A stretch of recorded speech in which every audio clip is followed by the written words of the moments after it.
Hallelujah. सभी को जय मसीह की। मैं अमरीक जॉय आज एक बार फिर प्रभु पिता का धन्यवाद करता हूं कि प्रभु पिता ने समय दिया कि परमेश्वर के वचन आपके साथ बांट सकूं।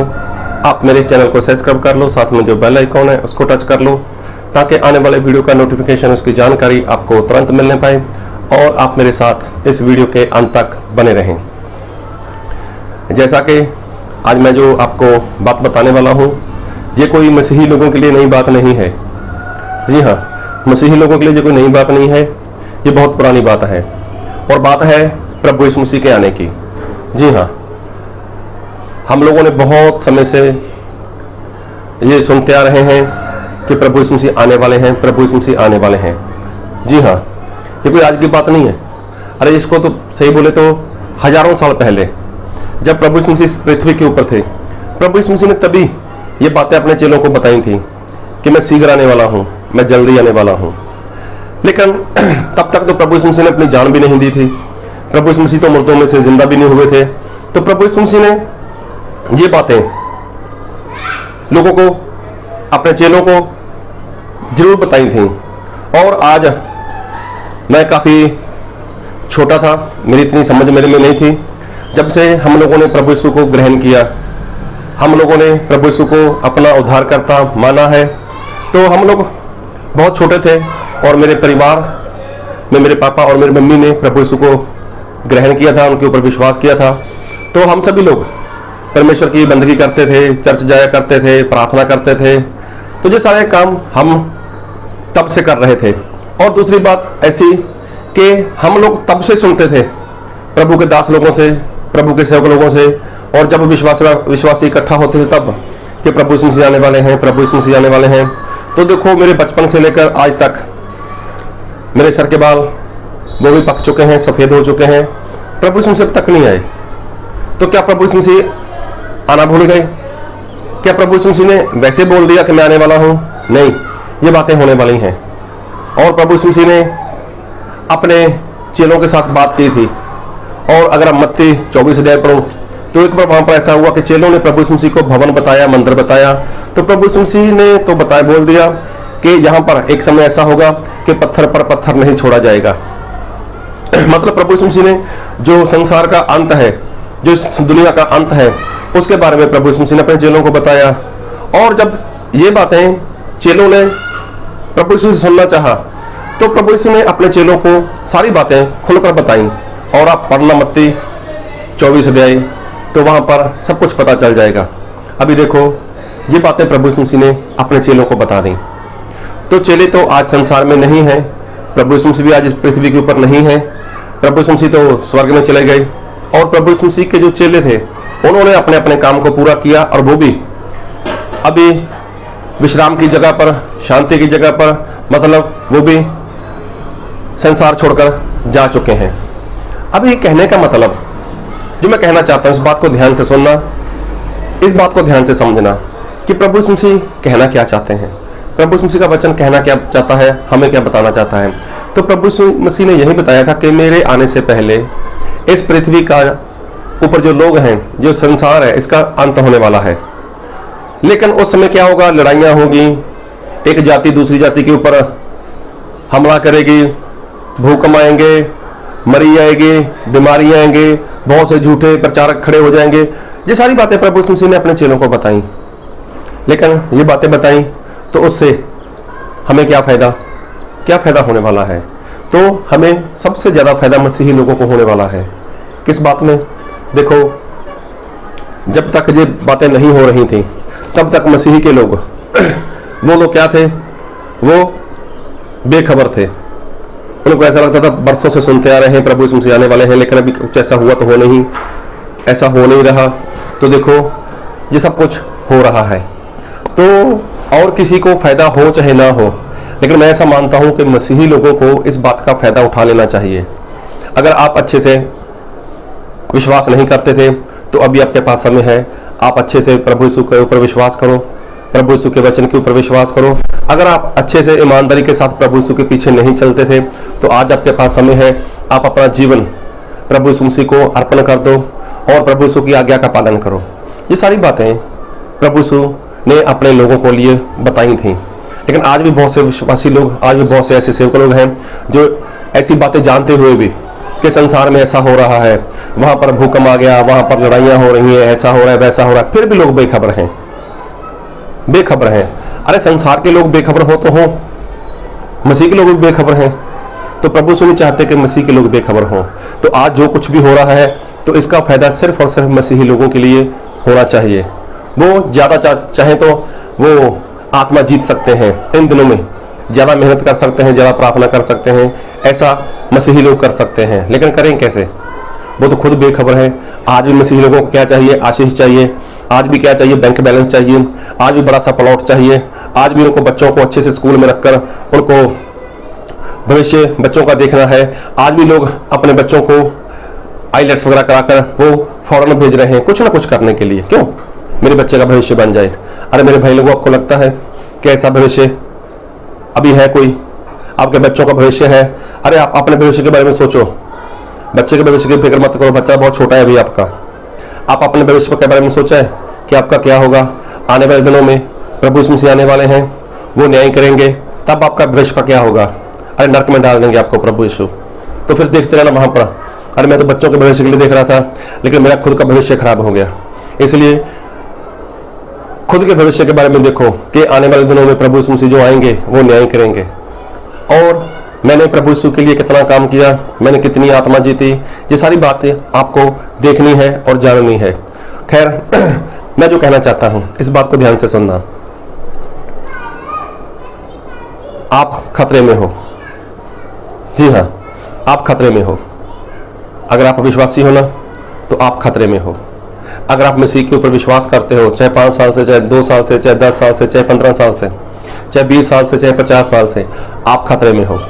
आपकी जान को खतरा है।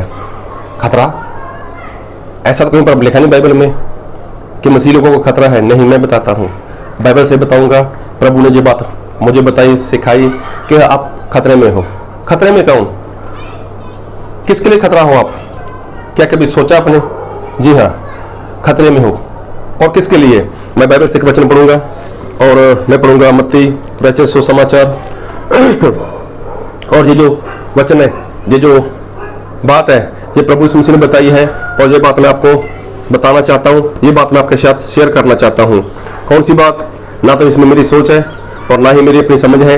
इसमें है जो खतरे वाली बात है, वो है मत्ती रचित सुसमाचार उसका 10 अध्याय और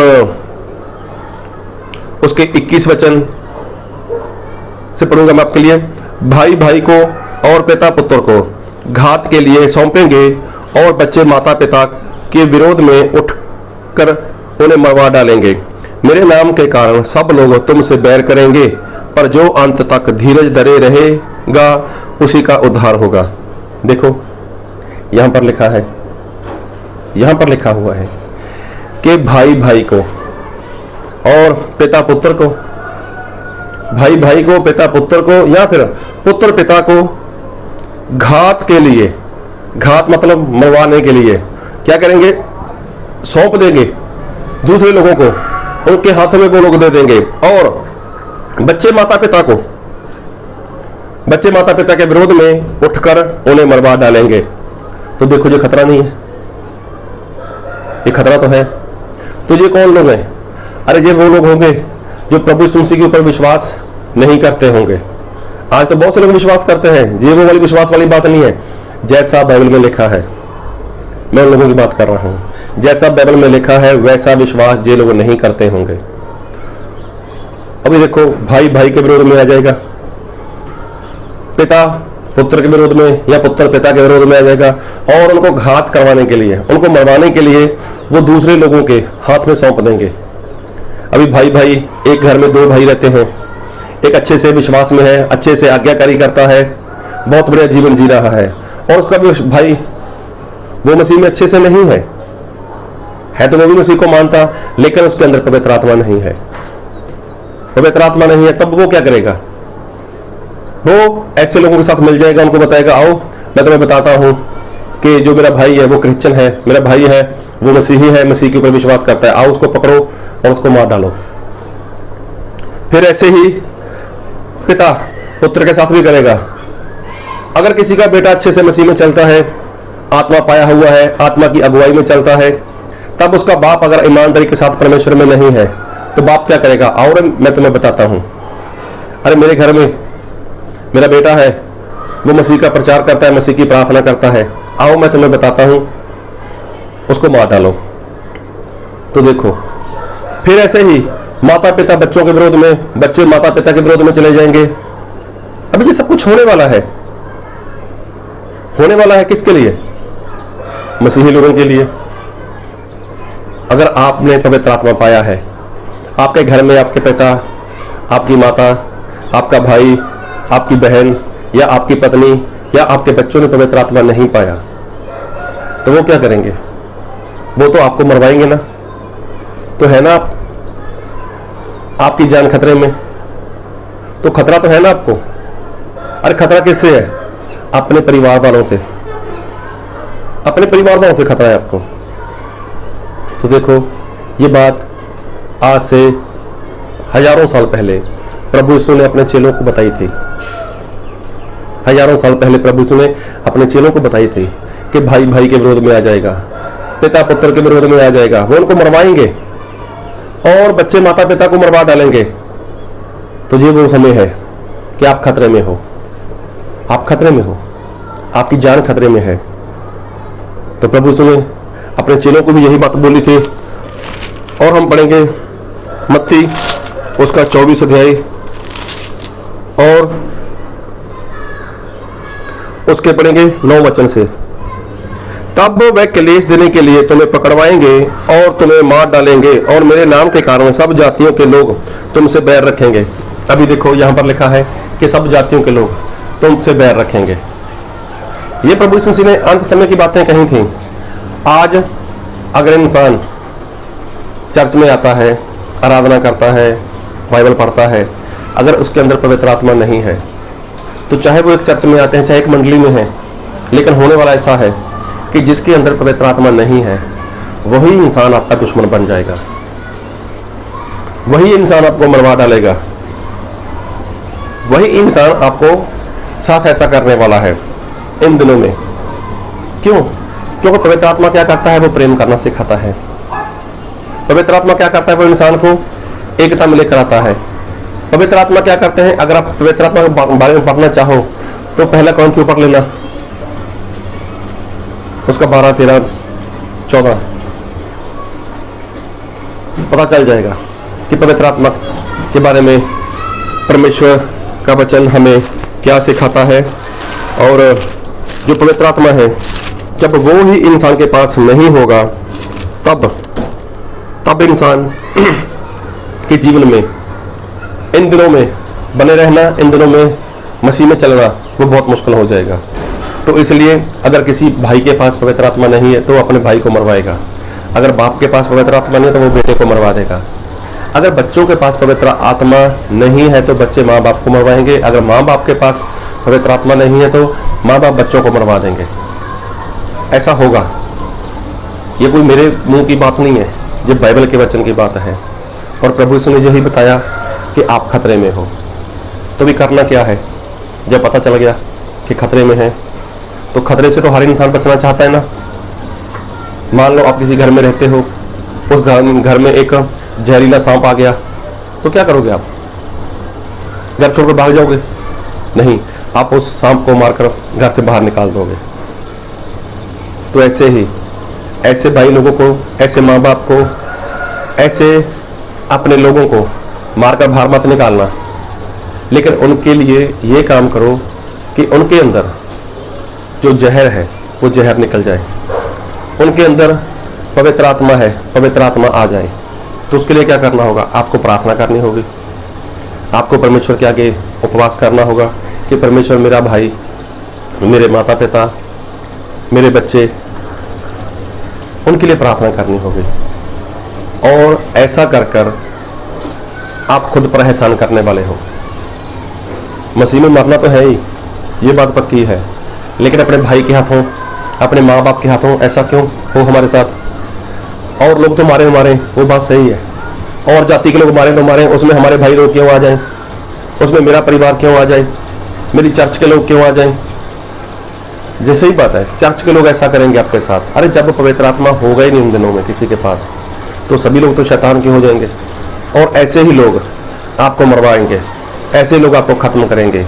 इसलिए क्या करना है, जो बाइबल में लिखा है, अपने लोगों के लिए प्रार्थना करो, उनके ऊपर पवित्र आत्मा की मोहर जब तक नहीं लगती तब तक उनके लिए उपवास करो, उनके लिए प्रार्थना करो कि वो बचाए जाएं। अगर आप ऐसा करोगे तो आप बच सकते हो, वरना आप अपने परिवार की और वालों के लिए उनके दुश्मन बन जाओगे और वो आपको मरवा डालेंगे, मतलब आप खतरे में हो। तो खतरे से बचना है बस। तो खतरे से बचने के लिए यही करना है, आप अपने परिवार के साथ, आप अपने चर्च के लोगों के साथ एकता में हो जाओ, एक मन हो जाओ, एक विश्वास के हो जाओ। ऐसा करोगे तो ही बच पाओगे, वरना आप खतरे में हो। प्रभु आपको इन वचन से बहुत आयत की आशीष दे। आमीन।